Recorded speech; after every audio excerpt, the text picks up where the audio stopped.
want to have in my world. Am I good? Okay, thanks.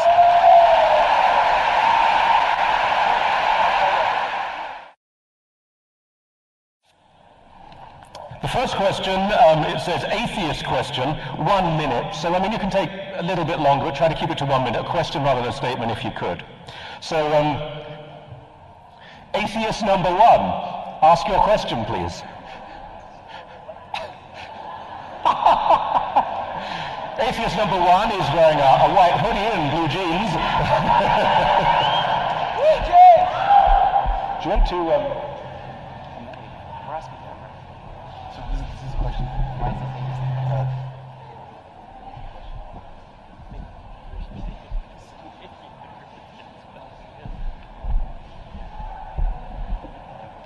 No, that's fine. No problem. No problem. All right. So my question is regarding the world and is there a choice? Because Christopher said there is no choice in a predestined world where God knows everything and it's all predetermined. But my question is, because Christopher DiCarlo also said that we're born inherently good, that people are good, and we come in here into the world good. So if we come in here in this pre-existing state, is there any choice in that world? Is there any choice in a world that we are born into inherently good? Do we have a choice there? Did you hear the question okay? Yeah? Okay. You got the question? Yeah. So I'm to respond. Is there any... You have 1 minute to answer, and then Joe will respond for 1 minute. 1 minute. Yeah. And the question, as I'm to understand, is there any inherent good?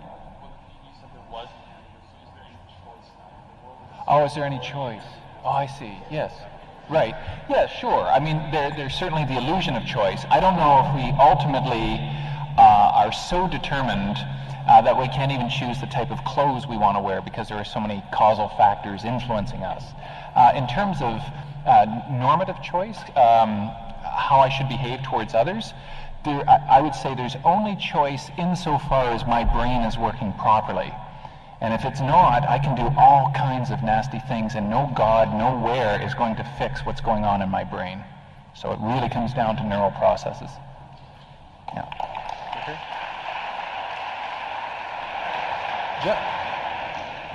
For both speakers, if you can speak into the mic, I know the tendency to look there, but these are fairly omnidirectional, so if we can just speak into the mic.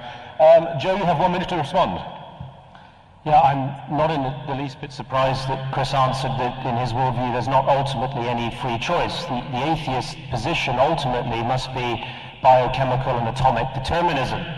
The difference between the Christianity, the knowledge, the foreknowledge of God and his purpose is that one is personal, in which God provides for creatures who are a secondary cause to make meaningful choices.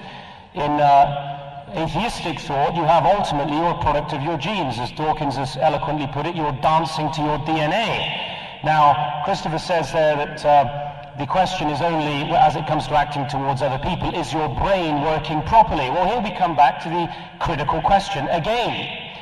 On what basis, what criterion do we judge what is the proper function of a brain? After all, in an atheistic worldview, there is no mind as such, there is only brain.